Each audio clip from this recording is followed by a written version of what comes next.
Naririto malapit na ang kaligtasang pag-asa upang ating matamasa.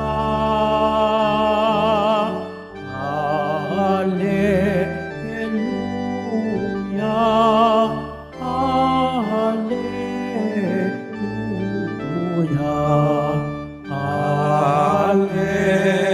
Hallelujah, Hallelujah.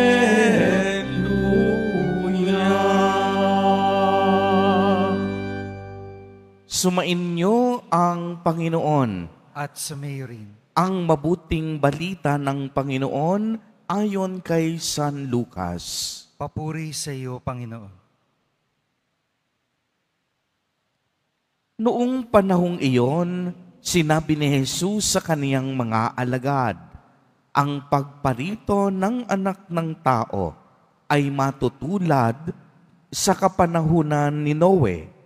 Noon, ang mga tao'y nagsisikain at nagsisiinom, nag-aasawa, hanggang sa araw na sumakay si Noe sa daong. Dumating ang baha at namatay silang lahat.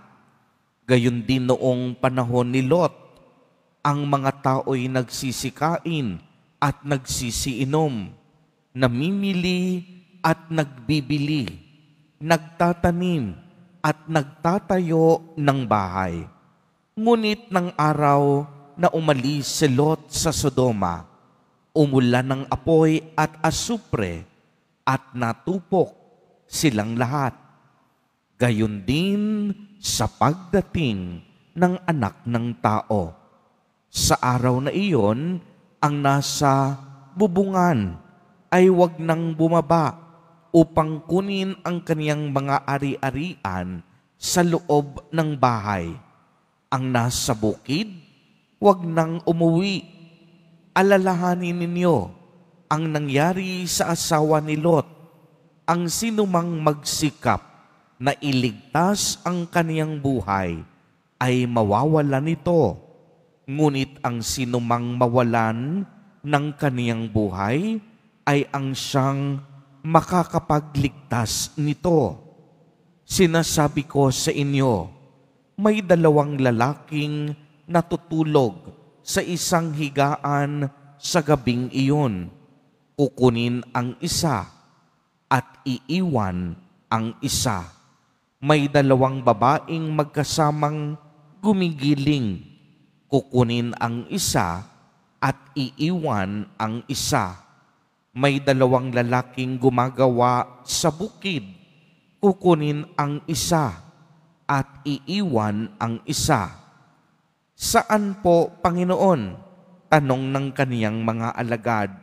Sumagot siya, kung saan naroon ang mga bangkay, doon din naman nagkakatipon ang mga buwitre. Ang mabuting balita ng Panginoon. Pinupuri ka namin, Panginoong Hesukristo. Magsiyo po muna pang lahat. Magandang umaga po sa inyong lahat, mga kapatid kay Kristo. Sa lahat po ng ating mga taga-subaybay sa iba't ibang online platforms at sa lahat ng ating mga kadiboto sa iba't ibang panig ng Pilipinas at maging sa buong mundo kung saan tayo ay naaabot ngayon ng ating live streaming. Mapayapang umaga din po sa inyong lahat. Purihin at dakilain natin ang ating Panginoon, ang mahal na poong Jesus Nazareno. Mga kapatid kay Kristo at mga kadiboto, malugod po namin kayong tinatanggap sa Basilica Minor at Pambansang Dambana ni Jesus Nazareno. Ang ebanghelyo po natin sa araw na ito ay isang mabisang paalala sa bawat isa sa atin na maging handa sa lahat ng oras at sa bawat pagkakataon para sa muling pagbabalik ni Jesus Nazareno. Bakit po tayo nararapat na maging handa lagi? Simple ang kasagutan, sapagkat hindi natin alam ang eksaktong oras at panahon kung kailan muling magbabalik si Jesus Nazareno. Kaya naman, kung inyong napansin, si Jesus mismo nagbigay ng mga pangyayari sa nakaraan upang magsilbing paalala at gabay sa atin. Binanggit ni Jesus sa Ebanghelyo ang mga tao sa kapanahunan ni Noe. Nagsisikain, nagsisiinom, at nagsasaya. Wala silang kaalam-alam sa pagdating ng malaking baha. Gayon din naman noong panahon ni Lot na ang mga taga-Sodom at Gomora ay nagsasaya din. Subalit hindi nila akalaing unti-unti nang nawawasak ang kanilang lunsod dahil sa bigat ng kanilang mga pagkakasala. Ibig sabihin nito, mga kapatid kay Kristo, dumating ang kanilang katapusan sa oras na hindi nila alam, sa mga sandaling hindi nila namamalayan. Kaya ang paalala sa atin, huwag nating panghawakan ang mundong ito, sapagkat ang lahat ng bagay ay may katapusan.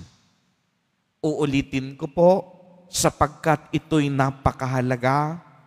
Mga kapatid, huwag po nating panghahawakan ang mundong ito, sapagkat ang lahat ng bagay na mayroon tayo, lahat ng bagay na natatamasa natin sa kasalukuyan, lahat ng ito may katapusan.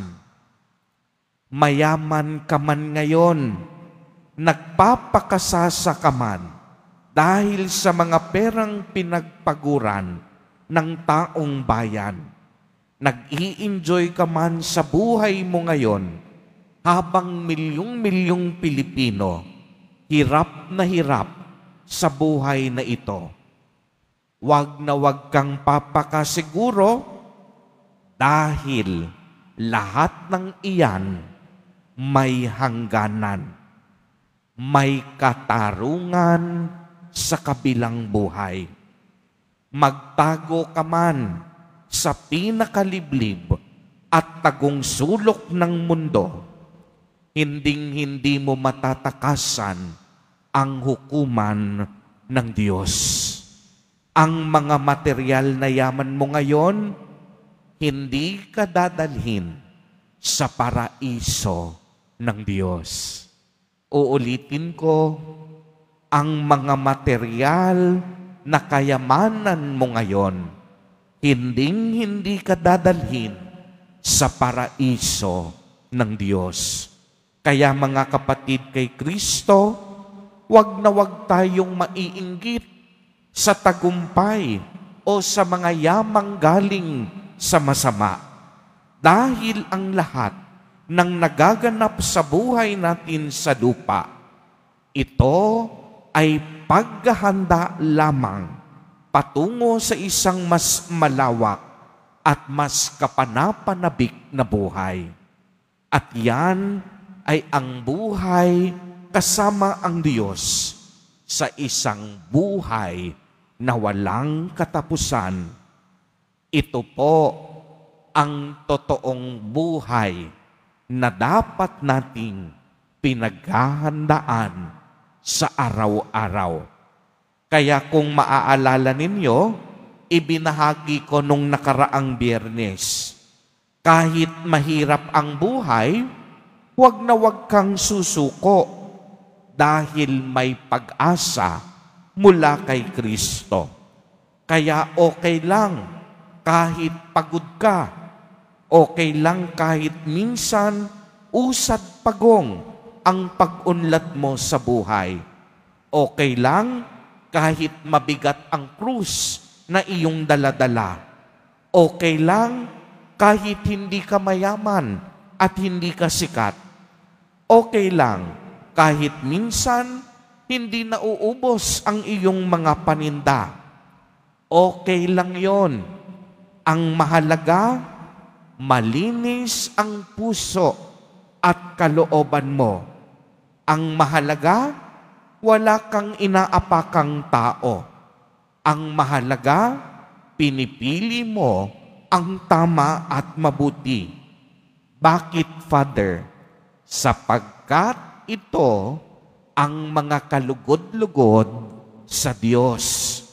Pagmasdan ninyo, simula pa noong unang panahon ng ating mga ninuno na sina Abraham, Isaac at Moses, hindi kailanman pinabayaan ng Diyos ang mga taong inaapi ng mayayaman, ang mga inalilipusta ng matataas sa lipunan, ang mga hinahamak, kakampi ng Diyos, ang mga inaabuso at pinagsasamantalahan dahil sa mga taong sakim, ganid sa kapangyarihan at mga mapagmataas.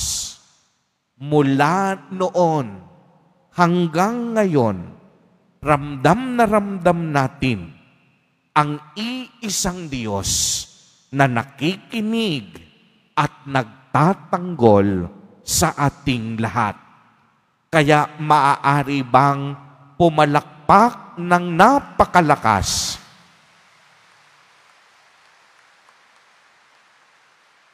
ang mga kadibotong naramdaman ang presensya, naramdaman ang pakikinig at pagmamahal ng Diyos. Mga kapatid kay Kristo, magandang ipaalala sa atin na ang bawat kilos at paggawa natin may epekto sa kabilang buhay. Kung tayo ay gumagawa ng masama, hindi tayo magiging karapat-dapat sa kaharian ng Diyos. Kung tayo naman ay mapagmahal at patuloy na gumagawa ng kabutihan, ang buhay na walang hanggan ang naghihintay sa atin sa katapusan ng ating buhay sa mundo. Lagi nating tatandaan na ang buhay na mayroon tayo sa kasalukuyan, ito ay kaloob na galing sa Diyos. Kaya sa katapusan ng ating buhay, tayo ay magbabalik din sa Kanya. Tayong lahat naglalakbay patungo sa Ama. Panandalian lamang ang ating buhay sa lupa. Nilikha tayo para sa Diyos at hindi para sa mundong ito. Kaya naman, sa lahat ng paghahanda, pag-ibayuhin natin ang paghahandang espiritual habang hinihintay natin ang muling pagbabalik ni Jesus Nazareno. Tayo ay tinatawagang maging tapat at matalino sa pagsasagawa ng paghahandang ito. Ito ang mabisang paraan upang maging karapat-dapat tayo sa pagpapala ng langit. Ang buhay na walang hanggan mapapasa atin kung patuloy tayong magmamahal, gagawa ng tama at mabuti, sapagkat ito lamang ang tanging landas patungo sa Ama. Ito mismo ang salamin ng buhay ni Jesus Nazareno, ang kabutihan at pagmamahal. Amen. Purihin at dakilain natin ang ating Panginoon, ang mahal na poong Jesus Nazareno.